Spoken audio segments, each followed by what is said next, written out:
Boa noite a todos. Que Deus nos ampare. Nossa prece de gratidão a Deus por mais esta bendita oportunidade do aprendizado, do amparo. Nossa prece pedindo a Deus e a Jesus pelos que sofrem, encarnados e desencarnados. Que Deus nos dê a força e a coragem para passarmos nossas provas com confiança e esperança. Obrigada, Pai, pelo amparo que recebemos em todos os instantes. Pai nosso que estás no céu, santificado seja o teu nome. Venha a nós o teu reino. Seja feita, Pai, a tua vontade, assim na terra como no céu. O pão nosso de cada dia dá-nos hoje. Perdoa, Senhor, as nossas dívidas, assim como perdoamos aos nossos devedores. Não nos deixes cair em tentação e livra-nos do mal. Que assim seja, Pai. Deus nos deu a liberdade de pensar e somos responsáveis perante Ele, que pode condenar ou absolver o nosso pensamento. Sabemos que entramos em comunicação espiritual pelo pensamento, pois o pensamento é o idioma universal. Vamos ver do Evangelho segundo o Espiritismo, por Allan Kardec, do capítulo 8, Bem-aventurados os puros de coração, itens de 5 a 7. Pecado por pensamento e adultério. Ouvistes que foi dito aos antigos: não adulterarás. Eu, porém, vos digo que todo que olhar para uma mulher cobiçando-a, já no seu coração adulterou com ela. Essas palavras de Jesus encontramos em Mateus, capítulo 5, 27 e 28. E Kardec explica: a palavra adultério não deve ser aqui entendida no sentido exclusivo de sua acepção própria, mas com sentido mais amplo. Jesus a empregou frequentemente, por extensão, para designar o mal, o pecado e todos os maus pensamentos, como por exemplo nesta passagem. Porque, se nesta geração adúltera e pecadora alguém se envergonhar de mim e de minhas palavras, também o Filho do Homem se envergonhará dele, quando vier na glória de seu Pai acompanhado dos santos anjos. Marcos 8, 38. A verdadeira pureza não está apenas nos atos, mas também no pensamento, pois aquele que tem o coração puro nem sequer pensa no mal. Foi isso que Jesus quis dizer, condenando o pecado mesmo em pensamento, porque ele é um sinal de impureza. Este princípio leva-nos naturalmente a esta questão: sofrem-se as consequências de um mau pensamento que não se efetivou? Temos de fazer aqui uma importante distinção. À medida que a alma, comprometida no mau caminho, avança na vida espiritual, vai se esclarecendo e pouco a pouco se liberta de suas imperfeições, segundo a maior ou menor boa vontade que emprega em virtude do seu livre-arbítrio. Todo mau pensamento é, portanto, o resultado da imperfeição da alma.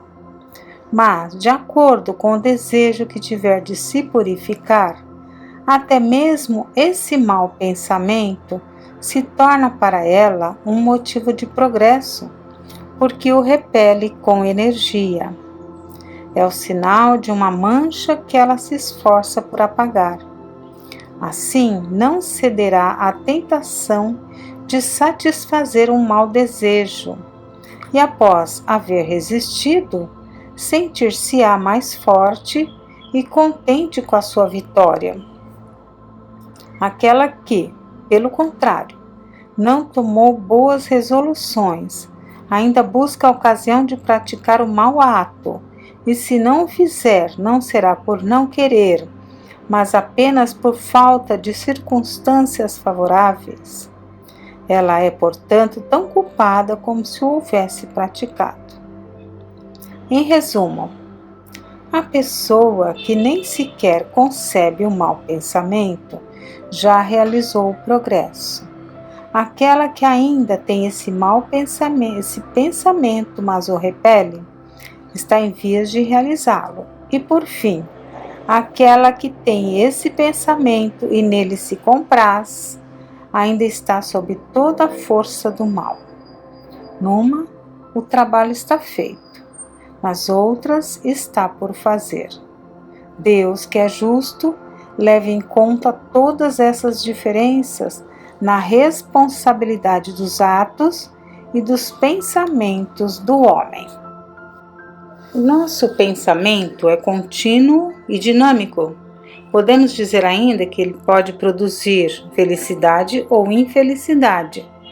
Vamos ver sobre o pensamento na Gênese, que diz Allan Kardec.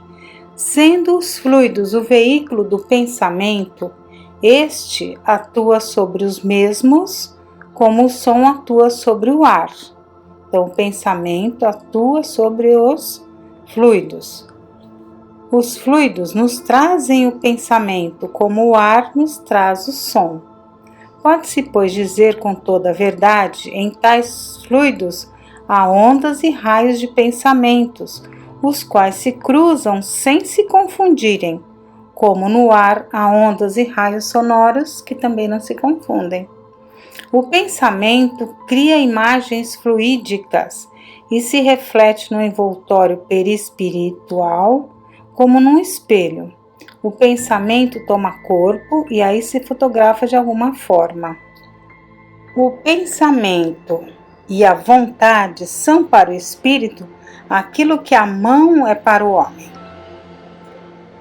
Vamos ver agora meditações de Fabiano de Cristo falando sobre a importância do pensamento. Então, em suas meditações, Fabiano ouviu uma voz que lhe falava do fundo da alma.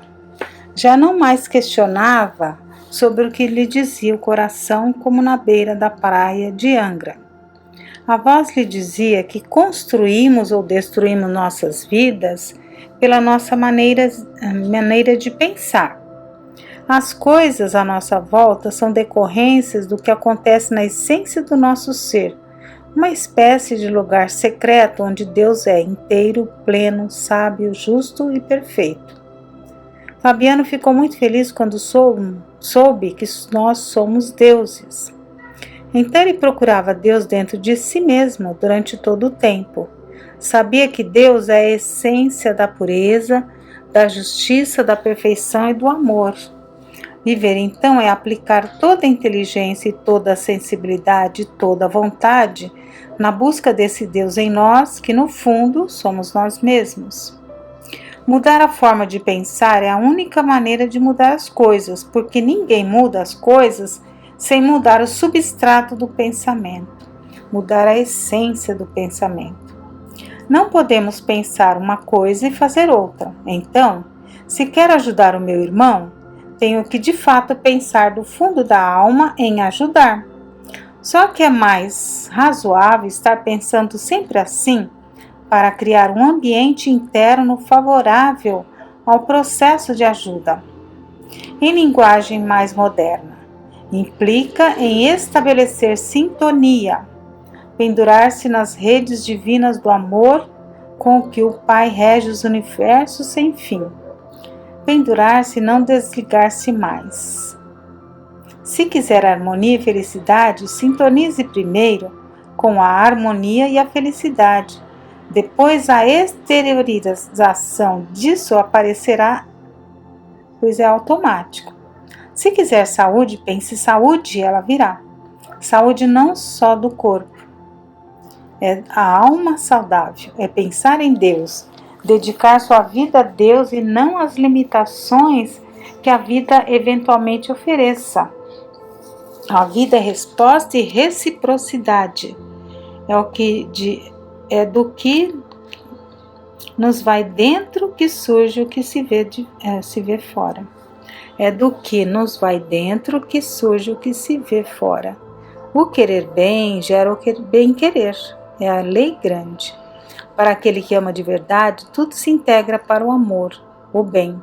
Amar o bem é ocupar-se com bons pensamentos na profundidade do ser. O pensamento é para a alma como a semente para a terra. A terra bem preparada, quando recebe a semente de boa qualidade, produz maravilhosamente. É quase mágico ver a planta surgir da semente na terra. Vem o sol, vem a chuva, e pelos estranhos mecanismos das leis, a semente se torna flor e fruto. Nossos pensamentos fluem pelo nível consciencial, como uma torrente que nunca para. Em pensamento, podemos controlar toda a nossa vida, nosso processo de relação com as pessoas com as quais nos preocupamos, ou com as quais de alguma forma nos encontramos na vida, e mergulhar no passado ou no futuro com a mesma facilidade. Mais difícil do que parece à primeira vista é pensar harmoniosamente para conseguir as harmonias da alma. Só o conseguem aqueles que têm fome e sede de justiça, e quando pedem, e pedem do fundo da alma, serão saciados. Mais à frente, Fabiano diz: é certo que podemos escolher nossos pensamentos. Nossa vida é resultado dos pensamentos que nos acostumamos a acolher.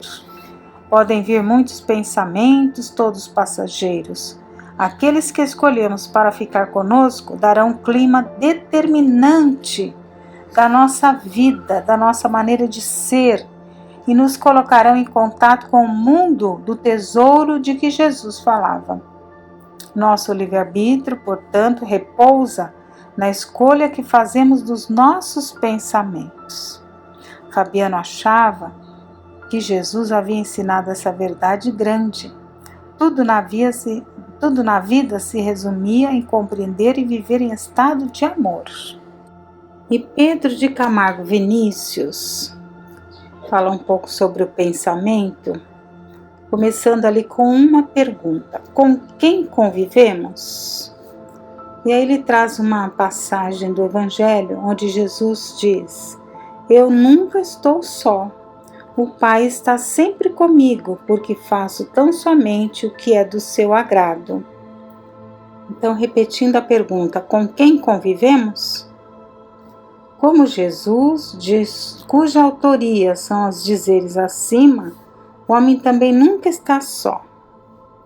Ele é, por natureza, um ser rigorosamente sociável.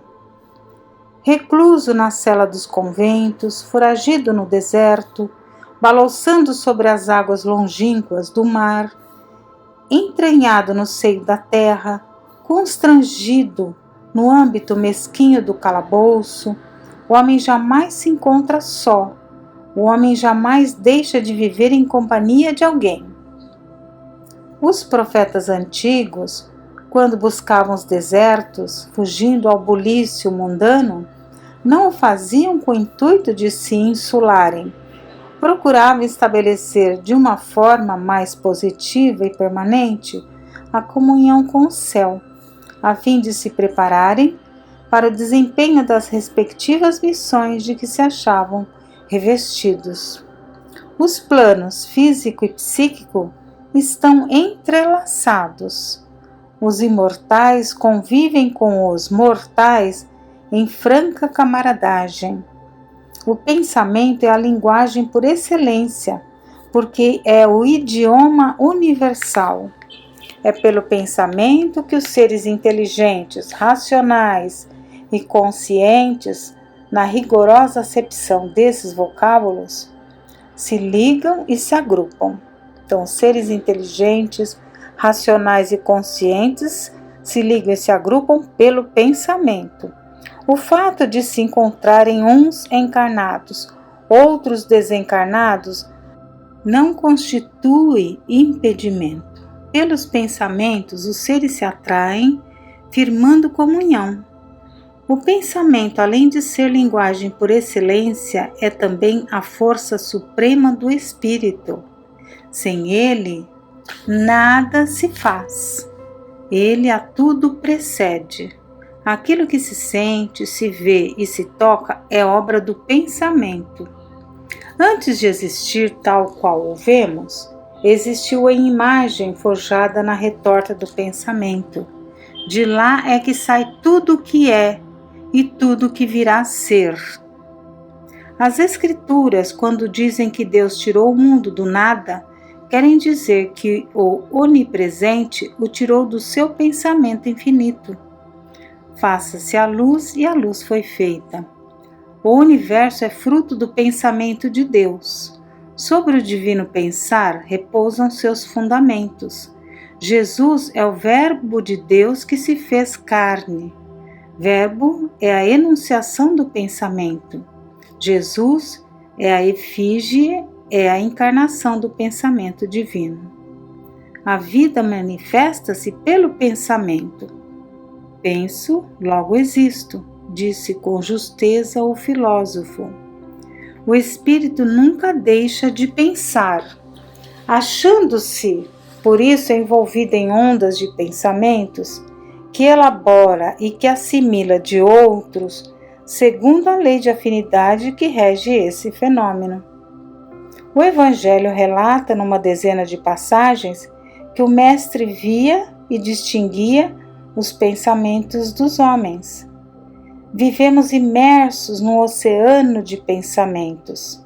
Sobrenadam à tona desse oceano pensamentos de toda espécie, emitidos por habitantes da terra e do espaço. O homem, conforme seu estado moral e intelectual, assimila esta ou aquela categoria de pensamentos e sugestões que de toda parte lhe chegam. Consoante as vai recebendo, assim se vai estabelecendo sua comunhão com os demais seres pensantes. Eis porque ele nunca está só. Nosso corpo exala e irradia constantemente, quando sadio e forte, emanações puras e sãs. Quando enfermo e combalido, emanações mórbidas e pestilentas. Nossa alma, a seu turno, irradia incessantemente, quando sã, pensamentos elevados e puros. Quando enferma, pensamentos que são verdadeiros eflúvios deletérios. A auréola que circunda a fronte dos eleitos do Senhor é luz projetada pelos seus pensamentos de amor. Jesus considerava o adultério pelo pensamento como um delito consumado. Tais sejam, pois, nossos pensamentos, tais seremos nós, e tais serão aqueles com quem convivemos. Nunca estamos sós. Jesus estava sempre com o Pai e seus mensageiros. Nós outros, com quem temos convivido e com quem ora convivemos, uma vez que nunca podemos estar sós? O quanto é importante estarmos em guarda, vigiando os nossos pensamentos, porque tudo começa no pensamento. Então, quando percebemos ali alguma dificuldade, busquemos ajuda numa prece, num livro, uma página edificante, uma palestra, uma visita, uma distração saudável, a tudo aquilo que pode nos ajudar a mudar o teor do nosso pensamento. Nos coloquemos a serviço do bem com Jesus, começando pelo nosso pensamento. Que Deus nos abençoe.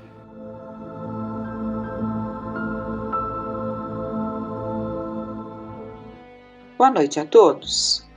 Temos comentado sobre a colocação de Kardec que um dos sinais dos tempos de transição seria o grande número de suicídios, inclusive de crianças, e os dados hoje são assustadores.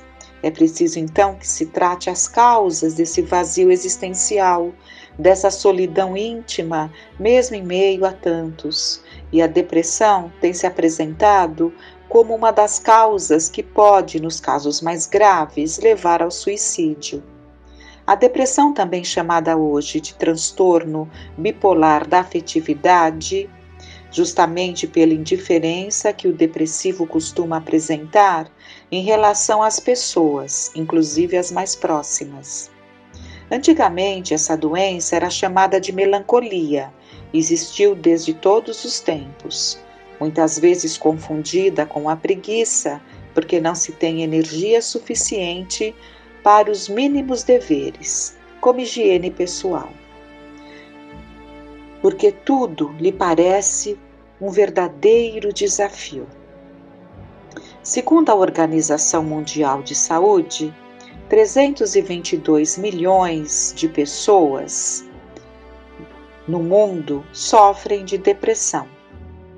Por volta dos anos 2000, ela já advertia que em 2020 provavelmente seria a segunda maior causa de doença no mundo. Hoje ela projeta que até 2030 a depressão pulará para o primeiro lugar em casos mundiais de invalidez, superando doença cardíaca, doença pulmonar, obstrutiva crônica, problemas neurovasculares e até consequências de acidentes automobilísticos. A Organização Mundial da Saúde define que a saúde não é a falta de doença, mas o estado de bem-estar social, emocional, psicológico e espiritual. Acrescenta também o equilíbrio socioeconômico, porque quando nos faltam recursos para uma vida digna, ficamos aturdidos, extremamente preocupados, e difícil se torna nos mantermos saudáveis, porque muitas vezes somatizamos as preocupações, gerando problemas orgânicos. Importante então conhecermos este grande mal que acinzenta a vida de tantas pessoas, nós, um familiar, um amigo querido. A depressão é uma doença multifatorial, de natureza endógena, mas também dos efeitos da vida, a solidão, ansiedade, medo. Também podemos acrescentar a rotina, que acomete principalmente aos mais velhos. É importante entendermos que a depressão não é preguiça, nem falta de coragem, não é frescura ou simples falta de fé. Estar triste é diferente de estar com depressão. Sentir-se triste é perfeitamente normal em momentos de dor e sofrimento. Aliás, estranho seria não se entristecer quando a dor nos visita. A tristeza tem a finalidade de fazer com que o indivíduo se volte para dentro de si mesmo e avalie as consequências de um acontecimento especialmente doloroso. O indivíduo se fecha para reprogramar sua vida após esse acontecimento e colher o aprendizado possível com o ocorrido. Para isso, precisa desinteressar-se pelo que ocorre à sua volta, dedicar-se a si mesmo, entregar-se aos seus pensamentos.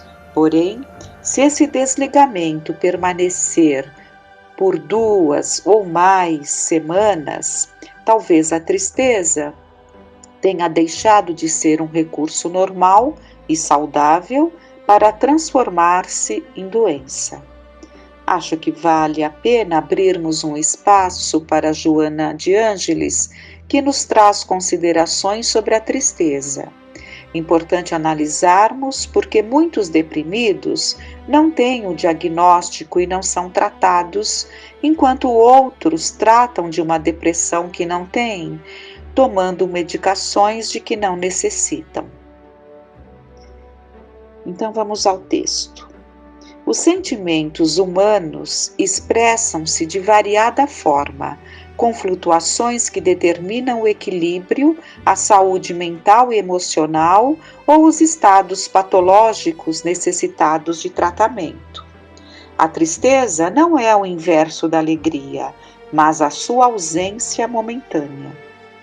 É um estado que conduz à reflexão e não ao desinteresse pela vida, à contemplação dos divinos, dos valores vividos e não à melancolia, mas à análise das necessidades reais ainda não expressadas. Ante a temerária depressão, generalizou-se o conceito de que a tristeza, a melancolia e a antiga assédia ou assídia, que seria uma prostração muito grande, são todas a mesma expressão do sentimento. A tristeza, porém, é um fenômeno natural que ocorre com todas as pessoas, mesmo aquelas que vivenciam os mais extraordinários momentos de alegria. Pode ser considerada como uma pausa para a compreensão da existência, avançando no rumo do júbilo. A melancolia é um estado de saudade de algo conhecido e perdido, ou desconhecido e não experimentado, que, em se prolongando, pode transformar-se em depressão. Enquanto a tristeza convida à viagem interior, propondo a avaliação de comportamento e consideração de valores aceitos, a melancolia normalmente é resultado de algum tipo de perda, inclusive a desencarnação de algum ser querido. No início, é natural que ocorra, no entanto, em se prolongando por algumas semanas, converte-se em transtorno depressivo que necessita de competente tratamento.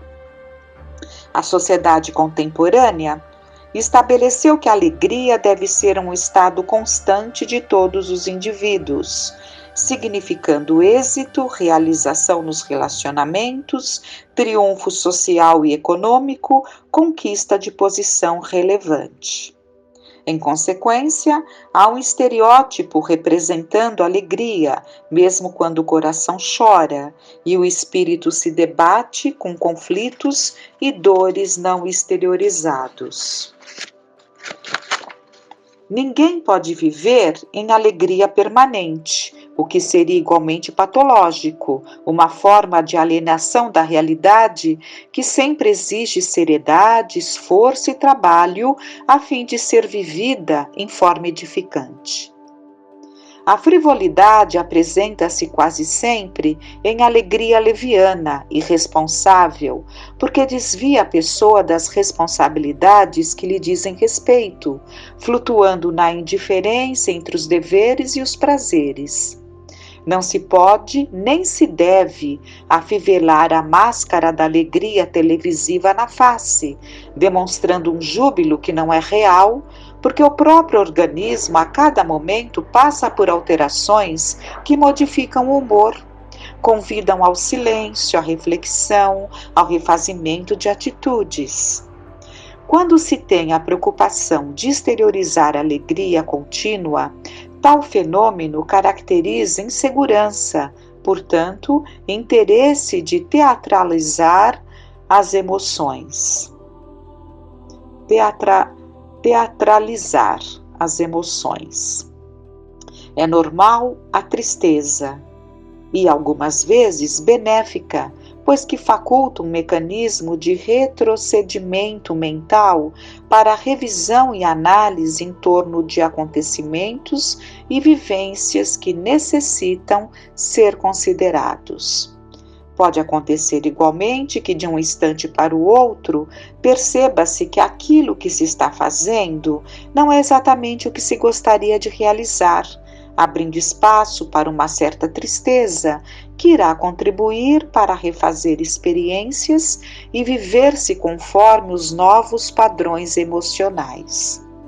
A felicidade expressa-se no conjunto tristeza-alegria, na condição de ponte que une distâncias aparentemente opostas. Não são poucos aqueles que possuem os preciosos recursos econômicos, os triunfos sociais e políticos, religiosos e artísticos, ou de um outro tipo, experimentando solidão e vazio existencial, que tem origem em reencarnações anteriores.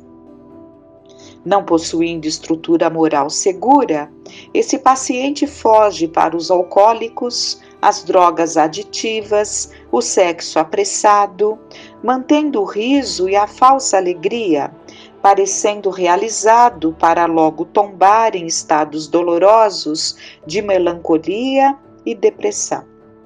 Na cultura grega, a melancolia era considerada, ora como punição dos deuses, noutras circunstâncias como condição necessária para receber-lhes a inspiração. Aristóteles, por exemplo, narra que Sócrates e Platão periodicamente experimentavam-na, sendo então por eles inspirados. Consideramos nesse texto a melancolia como a tristeza, o recolhimento, a necessidade de silêncio interior, por cujo estado mais facilmente sintonizavam com o pensamento espiritual procedente das esferas superiores, dos espíritos nobres que os orientavam.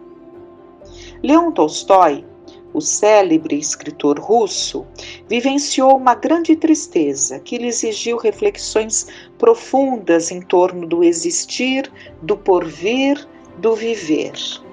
Encontrando-se na melhor fase de sua carreira de escritor, amado por uma família e conhecido praticamente em todo o mundo, respeitado e rico, repentinamente começou a contestar a própria existência, tendo impulsos quase suicidas, que lutou para evitar e corajosamente superou. Não chegou a entrar em depressão, mas a considerar que os valores até então aceitos e disputados eram vazios, não lhe conseguindo mais preencher o íntimo com reais alegrias. Depois de grande interiorização, leu o Evangelho de Jesus e nele encontrou a resposta, a verdadeira alegria, mudando o modus vivendi, repartindo a fortuna, os bens, assumindo postura simples e o comportamento de cidadão modesto, tornando-se irmão do seu próximo e dando lugar a uma verdadeira revolução em face daqueles que o seguiram nessa decisão. Perseguido pela religião dominante na Rússia, como herege, declarou sua crença em Deus justo, de amor, de misericórdia e de justiça, Pai de todas as criaturas que tinham o mesmo direito de ser felizes na terra.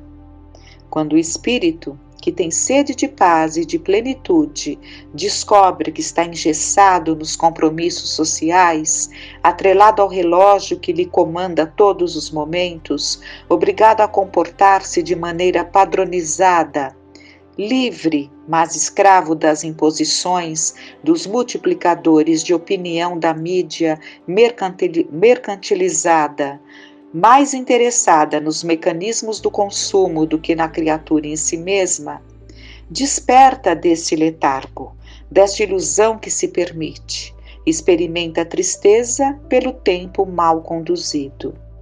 Trata-se de uma tristeza saudável e enriquecedora, essa que se manifesta não como infelicidade, mas como terapia para o excesso de risos e de aparências. A preocupação que toma conta da sociedade contemporânea em parecer é tão grande que se estabelecem padrões para a beleza, o comportamento, a alimentação, os relacionamentos, as posturas do triunfo e a conquista dos minutos de holofotes. A tristeza, portanto, tem vez em qualquer comportamento moral, social, religioso, individual, trabalhando o indivíduo para a renovação interior e a conquista de valores mais profundos e significativos do que os existentes e consumidores. Nada obstante, não se deve cultivar a tristeza como necessária para o discernimento a cada instante e em toda parte.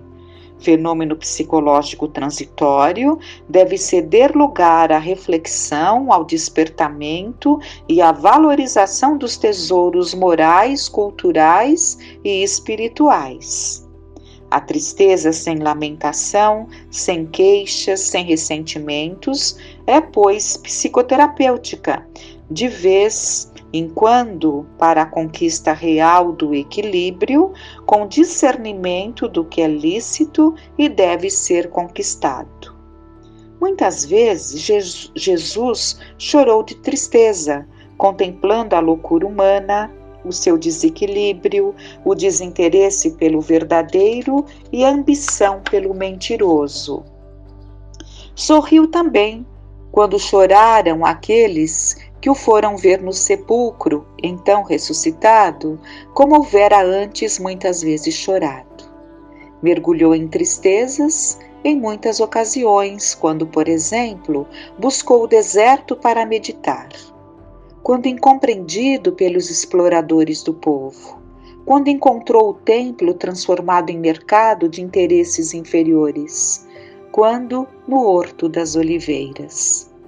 A tristeza era-lhe familiar, embora ele houvesse trazido as boas novas de alegrias para a humanidade. Não cultives a tristeza nem fujas dela, aceitando-a quando se te apresentar e retirando o melhor resultado da oportunidade de reflexão que te proporcione. Com esse comportamento, estarás experienciando atitudes renovadas. E para encerrar, então, vamos ver o ensinamento de Jesus.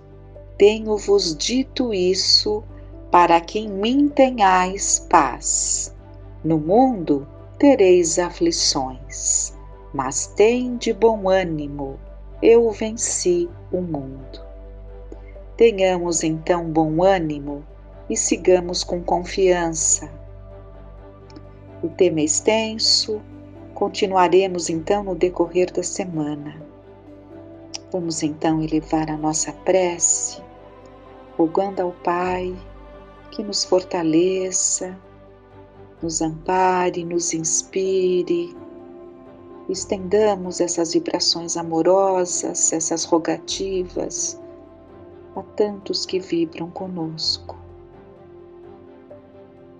Estendendo aos nossos familiares, peçamos a Deus. Pai nosso que estais nos céus, santificado seja o vosso nome. Venha a nós o vosso reino, seja feita a vossa vontade, assim na terra como no céu. O pão nosso de cada dia dai-nos hoje. Perdoai as nossas dívidas, assim como perdoamos aos nossos devedores. Não nos deixeis cair em tentação, mas livrai-nos de todo o mal. Tenhamos uma noite de paz.